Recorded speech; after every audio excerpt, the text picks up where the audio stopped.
Proclamación del Santo Evangelio de Jesucristo según San Marcos. En aquel tiempo, Jesús y sus discípulos atravesaban Galilea, pero él no quería que nadie lo supiera, porque iba enseñando a sus discípulos. Les decía: el Hijo del Hombre va a ser entregado en manos de los hombres.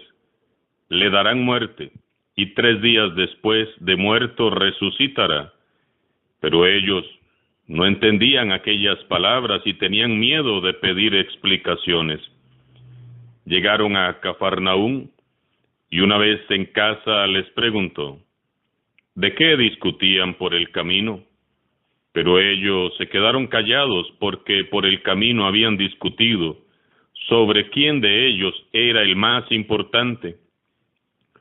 Entonces Jesús se sentó, llamó a los 12 y les dijo: si alguno quiere ser el primero, que sea el último de todos y el servidor de todos. Después, tomando a un niño, lo puso en medio de ellos, lo abrazó y les dijo: el que reciba en mi nombre a uno de estos niños, a mí me recibe, y el que me recibe a mí, no me recibe a mí, sino a aquel que me ha enviado. Palabra del Señor.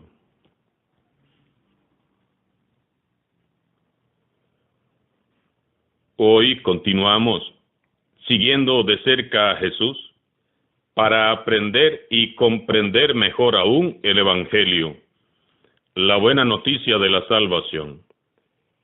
Jesús junto con sus discípulos atraviesan Galilea, van camino a Jerusalén. Lo hacen de manera silenciosa, sin que nadie se entere. ¿Por qué de esta manera? Porque Jesús quiere dedicarse enteramente a instruir a sus discípulos. Él sabe que es necesario pulir bien a estos muchachos. Es muy importante lo que Jesús quiere grabar en sus corazones. Su camino no es un camino de gloria, de éxito y de poder. Es todo lo contrario. Es un camino de renuncia y sacrificio que conduce al rechazo y la marginación de parte del mundo. Es el camino de la cruz, que conduce a la gloria de la resurrección. Les decía: el Hijo del Hombre va a ser entregado en manos de los hombres. Le darán muerte, y 3 días después de muerto, resucitará. Jesús insiste una vez más. Les dice que Él será entregado a los hombres, y éstos lo matarán, pero que Dios lo resucitará. San Marcos dice que ellos no entendieron y les daba miedo preguntarle. Yo creo que a todos nos ha pasado lo mismo. Hay momentos en que no entendemos a Jesús y preferimos mejor no ahondar en su mensaje, porque sus palabras nos asustan. O también puede ser que sí entendemos, sí comprendemos, pero convenientemente preferimos fingir que no entendimos qué es lo que nos ha dicho Jesús. Es la miseria del corazón humano, que se cierra a la voz de su Señor. Al llegar a Cafarnaúm y estando en casa, seguramente era la casa de Pedro, Jesús les pregunta: ¿de qué discutían por el camino? Los discípulos se miran entre sí y callan. Están muy avergonzados. Marcos nos dice que por el camino ellos habían venido discutiendo por definir quién de ellos era el más importante.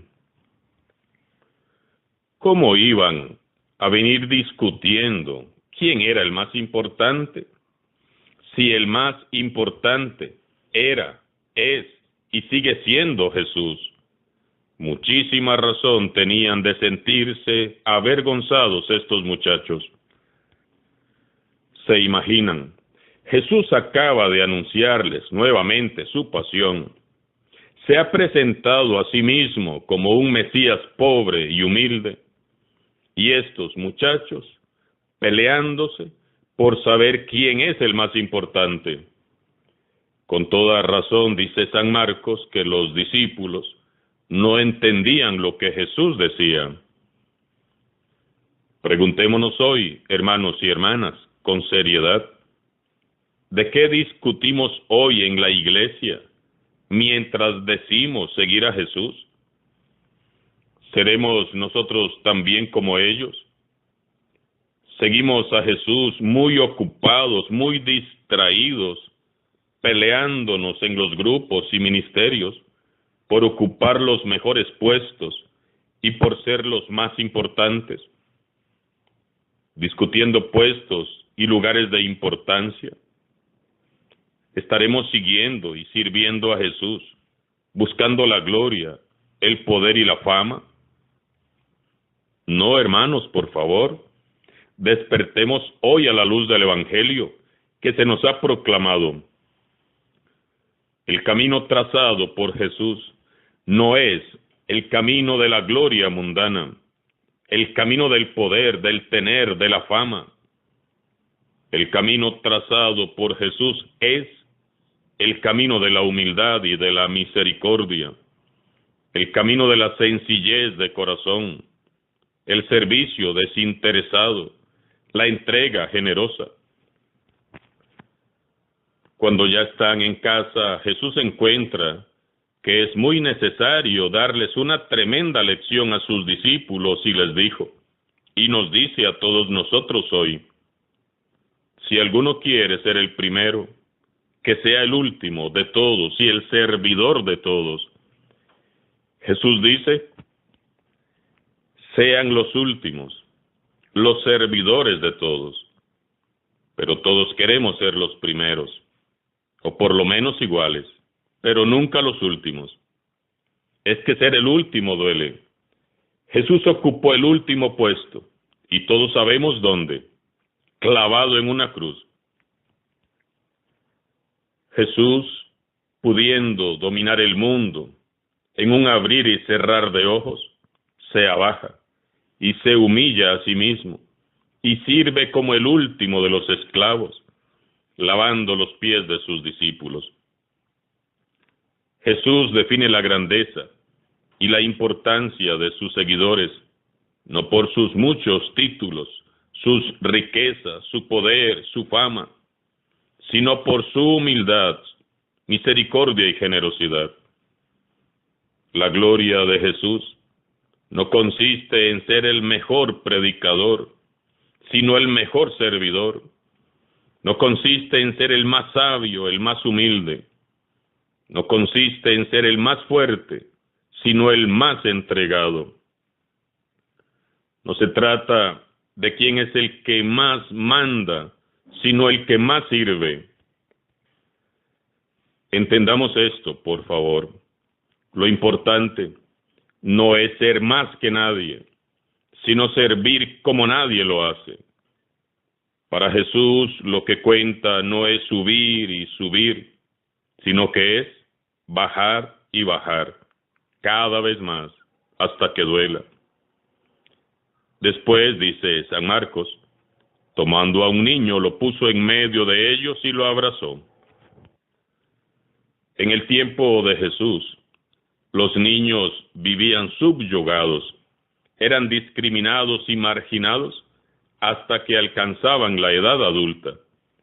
Junto con las mujeres, ellos eran considerados como seres inferiores. Servir, dice Jesús, es acoger a los más pequeños, los pobres, los marginados, los olvidados, los pecadores que tanto juzgamos y rechazamos. Ellos son los niños del Señor.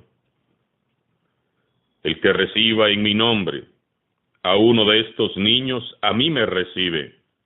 Y el que me recibe a mí, no me recibe a mí, sino a aquel que me ha enviado. Para Jesús, su iglesia debe de ser un espacio de salvación, un oasis de misericordia, como nos lo ha dicho tantas veces el Papa Francisco. La iglesia debe de ser un lugar donde todos piensan en el bien de los demás. La iglesia tiene que ser una comunidad de amor, donde estamos atentos para ver quién nos puede necesitar. En el centro de la iglesia debe de estar siempre ese niño, símbolo de las personas débiles, marginadas y desvalidas, los necesitados y los despreciados. Ellos no deben de estar afuera, ni siquiera junto a la puerta, sino en el centro. Solo entonces seremos la iglesia de Jesucristo. San Marcos dice que Jesús abrazó al niño. Quedémonos, por favor, con esta imagen. Miremos a Jesús abrazando a aquel pequeño. Y cada vez que se nos suban los humos a la cabeza, recordemos esta imagen. Jesús quiere que sus discípulos lo recuerden siempre así, identificado con los últimos. Textos como el de hoy, muchos prefieren interpretarlos a su manera, pero a Jesús no hay que interpretarlo. Él siempre habla claro, muy claro. Somos nosotros los que, como los discípulos, preferimos convenientemente no entender. Jesús pone de modelo a un niño ante los discípulos y lo declara como ejemplo de grandeza en el reino de los cielos. No debemos de confundir los intereses de Dios con los nuestros. Aquí no se trata de mí ni de lo que yo quiero. Se trata de Cristo Jesús y su Evangelio. Lo que nos debe interesar es la gloria del Señor y no la nuestra. Y la gloria del Señor consiste en que todos conozcan su amor y su misericordia. No miremos ni admiremos tanto a los que, según el mundo, ocupan los primeros puestos y tienen nombre, títulos y honores. Miremos y admiremos a aquellos humildes y sencillos, los pequeños, que se dedican sin ambiciones y que con total libertad a servir, a amar, colaborar y contribuir al proyecto de Jesús. Y quien en verdad quiera ser grande en esta vida y en la otra, que sea entonces como Jesús. Alabado sea Jesucristo, sea por siempre bendito y alabado.